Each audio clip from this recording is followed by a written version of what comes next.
Howdy, she's not selling sisters. Yeah, I thought I'd try something new. Hope it landed. Anyway, I'm going to be talking about the world's biggest addiction. And no, I'm not talking about that thing. I'm talking about negativity. Put your saddle on, Sally, and get your wine out because we are going deep. I'll see you on the inside.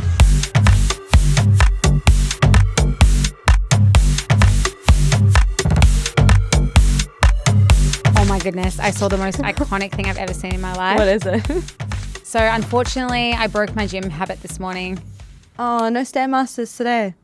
Oh, I've been going to the gym every single day. Yeah, it's been really good. Yeah, I don't know. 5:30 wake up. I don't even do that. Gym by 6. Let's go. But I actually had really bad sickness last night, like in the night, and it was keeping me up. And then this morning when my alarm went off, I had to listen to my body. I was like, this is actually one of those times where I was like, I'm not going to push myself. Like I actually was feeling really crook.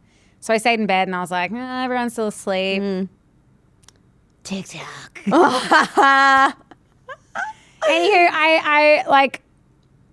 I engaged in a little bit of doom scrolling, but I saw an iconic thing. Okay, there you go. See, something good came of it. I was waiting for this. It's not actually even anything. It was just a cool thing that I liked. So the Grammys were just on. The music one. Yeah, the Grammys. The Oscars? No, that's movie. Oh, the Grammys. The Grammys is music, right? Yes. Yeah. The Grammys. We live in such a Bali bubble. I know. I didn't even know that was like, I don't know. Anyway, there's all these like rumors about Justin Bieber and Hailey Bieber. Like, what's going on there? Like, she's a beard. Yeah, like he's maybe dead. Anywho, she did this thing to the camera at the end. So he's singing. Did you see it? No, I have no idea what you're talking about. Okay, but I'm like bought in already. Yeah. She's sitting there. She's listening to him. She's just like listening away. Like, yeah, that's my man. Like, fuck. You just could see it all over her face. She was just like in admiration. Well, she's been a fan since she was like, what, 8? Yeah. Yeah. Then like looks at the camera and just goes,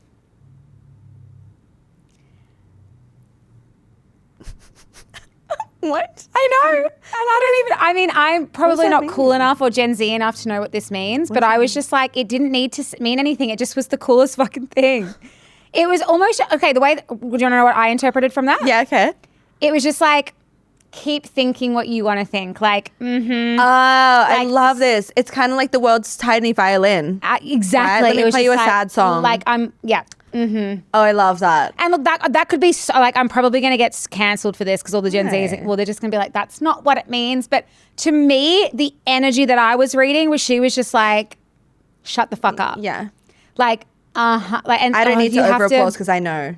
I actually want to play the clip because I feel like this is perfectly tied into this episode. Can we play the clip? Yeah. Let me used to drive it, you car.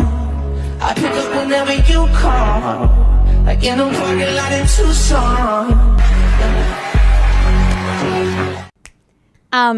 So because I'm a big energy reader. I'm like, that told me everything I needed to know. I like that. Without saying any words. Okay, I love that so much. She's like basically shutting down the negativity. She's just like, I don't buy into that. Oh, so what is she like subconsciously blocking out? Like what is she like? Blocking out the haters. Right. Just shutting them all down.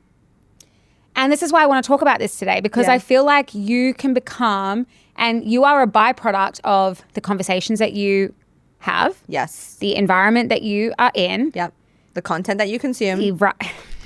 If you're watching the news. And sometimes people, like I had a conversation with one of our members this week because just to be clear. Yes. The negativity, the chatter, the gossiping that started to become, we've picked up on it in our community. Well, this is the thing. We have over 2,000 women now. And like I went to a private high school full of girls. I love women. But we have a negativity bias. That's just what we do. So imagine how many women in a community, in a school, what it can become like. Yeah. Right? So I meted. You meted. You went above. Well done. I meted. I met with one of our long-term members who was like, I wanted to have a chat with you about some stuff. And we were talking. And she was like, I don't know why people just come to me and like dump all of their problems. And I just take them on. And I was like, do you really not know why that happens? Would you like me to hold the mirror up? You are allowing yourself, you're tolerating that behavior. You're almost seeking it out. Yeah. And not only that, it's what you give these people in return when they come to you that makes them keep coming back for more. The validation. The validation. I'm a container for you. Please keep dumping. It feels good when it doesn't. Right. It's my new thing. I love it. I know.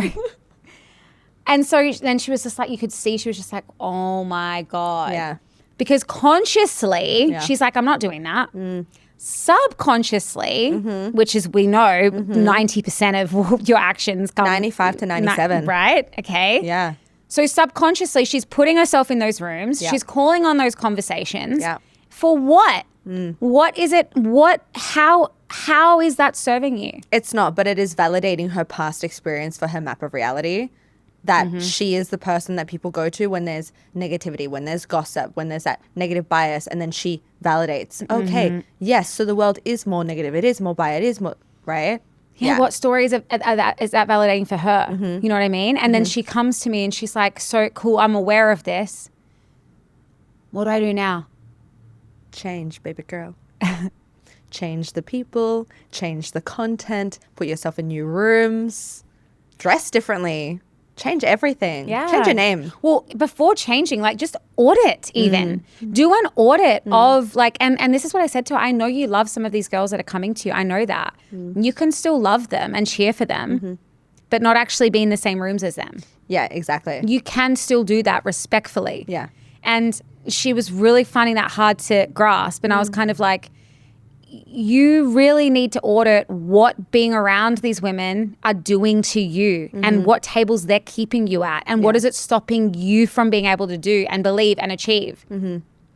I like the coffee filter analogy when we talk about this work of auditing because obviously when you have a coffee filter, it goes through, all the little sediments get stuck at the top and then you get left with this glorious liquid, right? And that's the stuff that you want to consume. That's the stuff that makes you feel good. It tastes good. It's rich. It's creamy. It's beautiful, whatever. So think about just getting like, okay, if I was to put a coffee filter on my life, what would I start to filter out? Ooh. Yeah. And then you look at the byproduct of that filter. Okay, what's left on top? Okay, this person, this environment, what's actually sitting on top right now? If I were to describe that, what is it? Oh, it's toxicity. Filth. Oh, it's filth. That's a bit harsh, but it's broke decision making. It's fear mongering. It's validating. Right. All this stuff, right? It's whatever it is that's left. And then you have to decide, okay, I can either keep that coffee filter there because the more that I pour in, what's going to happen when the coffee filter gets too heavy? It's actually going to just fall into the cup again and you're going to ruin your brew. So you have to decide, okay, the shit's there. I filtered it out. You will eventually have to either allow the filter to fall back in and you sling back to your old frequency or you throw it out. In the bin, baby. Right. Seriously. Yeah. It's There's no in between in my eyes. No, I agree. There is no in between. It's like you can't be, I don't think, hey, this is actually quite controversial. Say it. I don't think being aware of something is enough anymore. Absolutely not. Like just because you're aware that you do that, what, you want me to I can be congratulate you aware for that I'm a serial killer.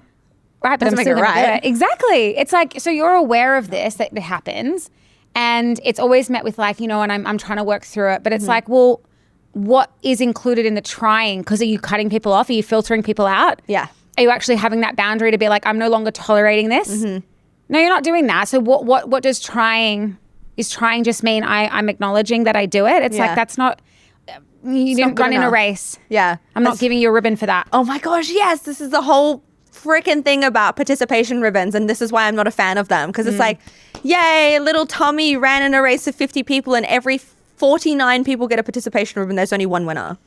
The winner's going to be like, well, everyone else got the same ribbon. Like, what's the point? Mine's just a different color. Yeah. It's not the whole point. Well, no. And it's this coining of self-aware queen. Yeah. It's like, I don't think I think an action is a better, like, let's coin, I'm self-aware, but then I actually take action to change. Self-aligned action queen. Let's go. Thank you. It's not just about being self-aware. Yeah.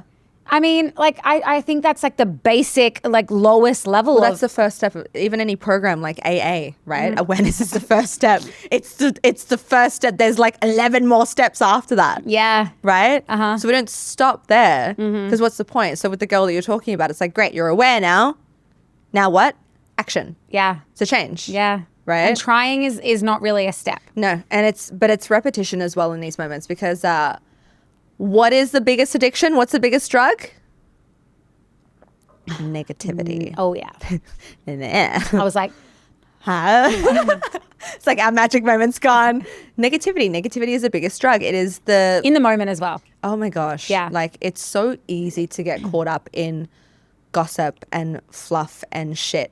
And I actually got taught a really fun game last night on how to get through this in a productive way. Okay. And I'm going to play it on Mindset Mondays with the girls. Oh, yeah. okay. And you'll love this. Okay. It's called the complain game. Fuck off. Is it 2 minutes, then 30 seconds? And I spoke about yesterday in my session to do a 30-day challenge where you actually audit whether like not only the external complaining but the internal complaining, because it's a stoicism practice. And it was like different. Okay. Different. Okay, stoicism queen. You're like, I'm not woo-woo. I'm like, oh, you've definitely earned title of at least woo. Oh yeah. She's like, stoicism practice. I'm like, okay. Brooke from Perth would never. This is Brooke from Bali. I'm like, what's stoicism? Who's Plato? Love it. So the complain game, and play along, girls at home. It's really, really fun. Okay, I'm going to do it. Okay. So we can practice this then. Okay. Yeah. Because it's so good to just get off your chest. So for 2 minutes, I'm going to time you and you can complain about anything. Okay. Anything. The water not working, anything. And Okay. you can lean into deeper and deeper as you go on if that's what you want to do. Then when the timer goes off, I'll say to you, is there anything else? And you'll say, hell yeah. And just go ham for another 30 seconds. Okay. Whatever is on your chest. Then you get a moment to breathe. You come back into your body, shut your eyes, and you ask yourself, what would my higher version of myself say to me right now? Words of wisdom. And you say that out loud to me, but like you're talking to yourself. And that's it. That's the complaint game. Wow. And we take turns. So the whole point is to empty your container of crap so you have space for good stuff in your container. You want to do it? I love that. Yeah, let's do it. Okay. It is so fun. All right. I'm going to time for 2 minutes. You can complain about anything, big, small, in between. Okay. You ready? Yep. I'm going to start the timer. The floor is yours. Okay. I fucking hate Bali sometimes, especially last night when I came home and the fucking power was off and I was just sitting there and I was pregnant and I felt sick, and like Scott, I was just looking at him being like, can you just do something? Like, I don't know, can you just do something? And he was like on the phone to the landlord and I was getting shitty. I was like, why are we paying $10,000 per month and our power is just always out? Like the house next to us had power. Everyone had power around us, but just not us. And so I was just spiraling down. And then Oakland was annoying me because he was like asking me things and my phone had 6% battery. And then I'm like, why the fuck does iPhone still run out of battery? Seriously, why? Why can I not go through a whole day just using my phone as normal? I wasn't doing anything crazy. I was just using my phone like a normal human. And by the end of the day, it wasn't even 8 o'clock. I had 5% battery. That pisses me off. Why am I paying? Surely we're in 2026. Technology is surely advanced enough that we can get a battery that lasts all day. That also want to complain about. I'm going to complain about how much my body's changing right now, which like I feel guilty for even saying this because I know a lot of people are dealing with infertility and like this just makes me feel like an awful person. But I really dislike being pregnant, especially in the early phases, and I'm just watching my body change and I'm watching my face get fatter is what it feels like, and I just feel inflamed and sick and I can't think and I've got an ulcer on my fucking tongue that is just killing. It is killing and my hormones are going crazy and I just cry 1 minute and then I've got rage the next and it's just insane, and I truly don't feel like anyone understands around me. Like no one gets it. And I saw this TikTok last night of like why your husband should adore his wife. And I sent it to Scott and he was like, do you think I adore you? And I was like, no. And then he's like trying to adore me all day today, but just feels really fake. And I'm just like, no, like I just want. Is that 2 minutes? Is there anything else? Yes. The floor is yours. I also am so annoyed that I have to fly to Sydney tonight. Like I am so angry about it. I just don't want to go. I do not want to go. I'm in such a good routine. I don't want to put on a smile and like just pretend like I'm feeling great and I don't want to talk about business. I just don't want to go. I seriously don't want to go. And I fucking spent 10 grand on business class flights because I was like, I'm trying to make this experience just a little bit better. But now I hate myself for doing that because I'm like, why did I spend $10,000 on fucking business class? Anyway, I feel so stupid even saying that. Like, how entitled can one be? But, okay. What else is annoying me right now? This aura ring is kind of annoying me. That is your time. Okay. Thank you for sharing. I would like you to close your eyes. Take a deep breath in through your nose. Let it sigh out through your mouth. Let it all go. And now just ask your higher self right now, internally, what would higher version of Brooke say to me right now? What do I need to hear? And when you have that, say it out loud. Talk to me, but like you're talking to yourself.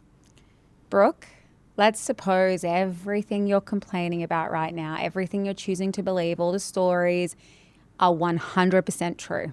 Then what? Where does that leave you? Is that going to send you into a spiral down, or is that going to keep you in a high frequency? What is it doing to you? That's what I would say. Beautiful. Thank you. How do you feel? I feel good. I do. But you know, like, this is interesting because I think this is so great for someone who maybe doesn't get how much complaining actually can affect you. Like, I you know, so for maybe someone who's new to doing the work or like that thing that I just said to myself, like, I already stopped myself from doing that because I'm able to reframe myself. So I treat myself as just like a walking objection. I'm like, every time, and because I become so aware that it's not where it stops, I become aware of how I'm thinking about something, and then I immediately reframe myself. It's like, cool, is this way of thinking actually serving me? Is it allowing me to step into that higher purpose? And also, what do people think when they're around me and I'm complaining? Is it ever going to make me be seen like higher or lower? Yeah. And it's always going to be lower. And it was actually Scott that reframed me. He's like, what do people, when people see you bitching or people see you complaining, is it ever in their eyes going to make them look at you and go, wow, she's amazing? No, they're not. They're always going to think lower of me. Of course. That's the whole point, right? That when you are a leader, which we are, we get to stand in front of thousands of people and, okay, have this impact, have this value, like this is where we can go. But we're still allowed to be human at the end of the day. But the complaint game is about complaining in a productive way. Yes. Right? This is the whole point. You can bitch and moan all day long, but that's not productive. That's not moving the needle forward for you. That's going to keep you stuck in low frequency. But if we do this at a timed rate, just get everything out like a dump, and then you finish with the, oh, okay, what's the advice? Okay, oh my God.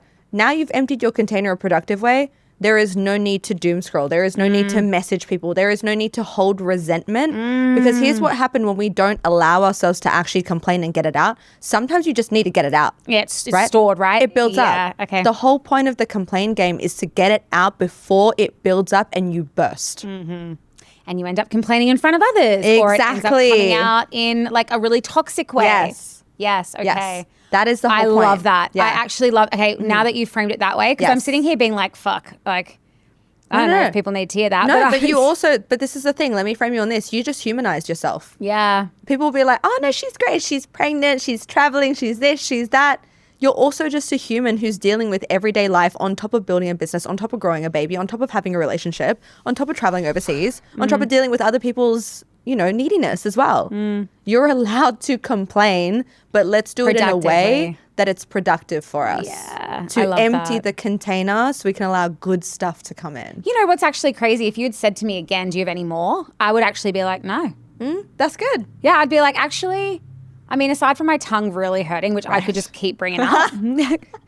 I'll complain about that all day. Really? There's nothing else. Like by the end, I was like, oh yeah, my aura ring's kind of annoying me because again with the battery thing. But you're searching for things now. I'm actually searching, and so that's a good internal audit to be like, okay, what is my thoughts actually comprised of? Because isn't it something ridiculous? Like 90% of your thoughts are repeat from yesterday. More than so like 90 to 95% of your thoughts are the same as the day before, the day before, the day before, the day before. So what are your thoughts comprised of? Because if that's your internal story, if you are just consistently complaining about things, guess what? Yeah. That is the same thoughts you had. How are you supposed to get yourself out of that frequency? What's tomorrow going to look like? You literally, the only way is to reframe yourself. Yeah, exactly. I talk about this a lot. was it last Mindset Mondays that we did this? I talked about the most addictive thing that the universe loves is you staying in your same frequency because it's sustainable, right? So I always say, predictable. Think about the universe like this big battery charger, like this generator, right? And you're like a battery as a human, like the Matrix, yeah? And this generator needs a consistent power source. And we humans are consistent power sources. We're literally frequency tuning forks, right? We run electrical currents. Our whole body is electrical. And so when you're trying to actively shift your frequency, which is, okay, I'm going to stop complaining now. I'm not going to let people dump on me, right? I'm going to change who I am. The universe is like, my power source is being a little bit unstable right now. What's happening, right? And they'll send challenges and tests your way to try and keep you in your normal low frequency because that's what is sustainable for the generator, right? But when you actively make the decision of no and you push away those challenges like head on, like I'm going to do this, I'll get over that. That person's trying to come to me, redirect, buy, audit, filter, chuck it in the trash. You do the damn thing, then you move into the higher frequency. You've now found a new stabilizer. You are now in a new frequency and the universe is like, oh, that's an upgraded power source. Oh, I like that. Okay, let's stabilize her here. That's when we start shifting. Does that make sense? Oh, totally. Yeah. And it makes so much sense because that's the thing about when you change frequency. Yes, you may dip into a higher frequency, but how long are you going to stay there? And so like when we talk about sales conversations, even like, yes, you want to take your potential client into courage and willingness. So that they can actually move and make a decision. But I guarantee you that's not where they're going to stay. As soon as the call is done, they're going to dip back into their normal programming, which is whatever frequency they are in.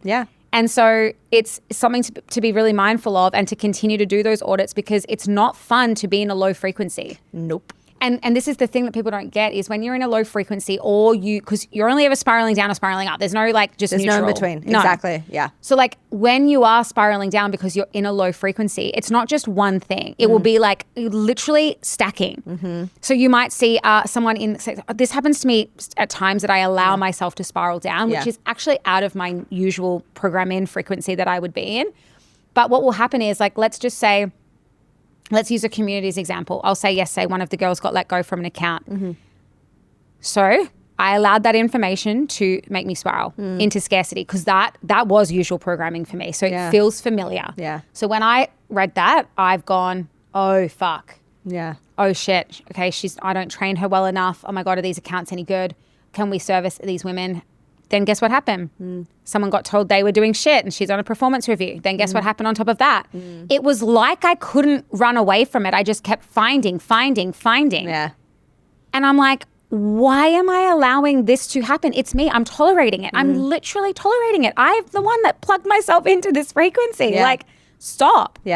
And so I think that, and if we tie back to what we were talking about before about the awareness piece not being enough, as soon as I became aware of that, I was like, okay, this is where it ends. Like, plug myself out, back into my high frequency, and guess what? Everything stopped. Upward spiral. I started, guess who rung? Anne rung me and told me she did 3 PIFs. Like that's how, right?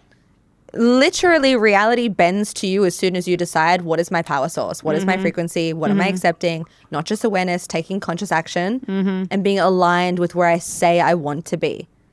That's the work. That's the actual work. The work is not just awareness. The work is the aligned action that comes after the awareness. That's the hard part. Yes. And like, I know in my mind, I know that this pregnancy feels much harder because I am choosing to reject it. Not reject the pregnancy, but reject the idea. I'm choosing to like look at my face and go, oh my God, I hate the way my body's going. This is hard. This sucks. So guess what it is? Hard and sucks. Even more. Times 10. Times 1,000. And so I know that that's something that I need to like, I need to stop choosing to believe that story and those thoughts. And it's the same with flying tonight to Sydney. I know I'm going to have a very terrible, miserable time if I continue to believe that I don't want to go. You know what I mean? You write your story. Right? But the thing is as well, one reason why it feels so hard to kind of separate ourselves out of that identity is because a lot of the times we're emotionally charged from previous traumas and stories. And you've had a previous pregnancy and you're like, it was hard. So you're like, this is automatically going to be hard. But what happens when we detach from the original story? What then? You have a blank slate. Then you have to realize that you are the painter, the author, the creator, the producer, the director, everything. when you step into that role, that's when you claim back your power. That's when it feels easier. Holy damn shit. Holy Mary, Jesus, Joseph. That has just given me a whole new reframe to walk away with. Let's go. It's like, I know you said this to me when I first told you that I was pregnant. Yes. Oh, I'm pregnant, by the way. Yeah, you've dropped it so many times that in my head I was like, she never announced it properly. She's pregnant! Yay! Oh, my Lord. She baby. She baby. When I first told you and you could see that I was spiraling and you were like, okay, like, just remember, you get to write the pages for this pregnancy. Yeah. You get to energetically decide. And that was so needed to me in the moment, but it's, you don't live in my pocket. So you have to do your own work. I have to do exactly. I didn't clearly choose to write on those pages. I choose to, from past experiences, just continue to allow that to fill the pages. Well, yeah. Until it's not. It feels more familiar as well because I'm like, oh, this is the same as before, except worse. It's when you're saying that, like, my heart literally is so heavy right now because I just think of like all the same guys that I kept choosing, and I know. Yeah. And you see it and you know, but you can't do the work for other people. We know. This is why negativity is an addiction, because it's like, the awareness is there. But you can have the awareness and still do it. I could have the awareness and still choose the hot guy with tattoos that is going to treat me like shit. Yeah. Right? Yeah. You could still know that you get to decide what kind of pregnancy you have, but you could decide to lean on the old story. Yeah. Wow, you're right. No one is coming to save you. Right. And so even if I had been like, Tash, this is the same guy, you would fight black and blue that it's not. No, it wasn't. No, until I decided, you know what? Exactly. I know he's not. Yeah. And I'm choosing to cut it before it goes anywhere. And you don't want a friend who is constantly calling you forward and pointing out your shit, because that also can be very confronting. Yeah. And you'll actually find that you don't want to spend a lot of time with that person. So it's like, you got to choose your battles, really. 100%. Choose when to call someone forward. So when Tegan called me forward the other day and was like, I can't believe you run a business of over 2,000 women and you doom scroll every morning. Like, she's like, if I was to write your profile, that is not what I'm including on there. And I was like, oh, hot damn, that real stabbed me in the guts. I love that. I fucking love her, because when she was telling me that she was training you, I didn't say anything to you, but in my head I was like, yes. I know. Let's fucking go. And that's the thing. You've told me this before. Let's go. But did I choose to listen? No. But I won't bring it up again. But that's it. Yes, you won't. I know. And I respect that. Someone else will come along and you'll be like, yeah, let's do that. Right time, right moment. I don't know if I needed to hear it. Maybe I was already telling myself, like, what are you doing right now? Like, the incongruency is wild to me. Like, there is no standards that you get to hold for anybody else, because you can't even hold yourself to those standards. So sometimes it does just take someone else. And maybe it's because, like, someone's super, super close to you, like, you can dismiss and just be like, whatever. Like, but no, you're not ready to do it yet. Yeah. But you were. Yeah. You were. And she came and you were like, let's go. Yeah. That's great. Yeah. Proud of you. Thank you. I think we've done enough there. Yeah. The girl's probably like, but it's so important. So important. And we don't want to be the ones that come into the community and be like, all right, this negativity and bitching needs to stop. Like, that's not fun for us either. Well, maybe it's fun for Tash. I literally was like, you'll be hearing from me personally. Okay. I was like, hi, everybody. Could we please just stop there? And I'm like, shut the fuck up. Stop it. Let's all be friends. Oh, sorry. No, look, we don't expect it to be like rainbows and sunshines and butterflies. We get it. But we've just given you a tool now, the complaint game. Right. Go and be productive about complaints in your life. And instead of spiraling in stories, always remember and ask yourself, what power source am I choosing to plug into today? Love that.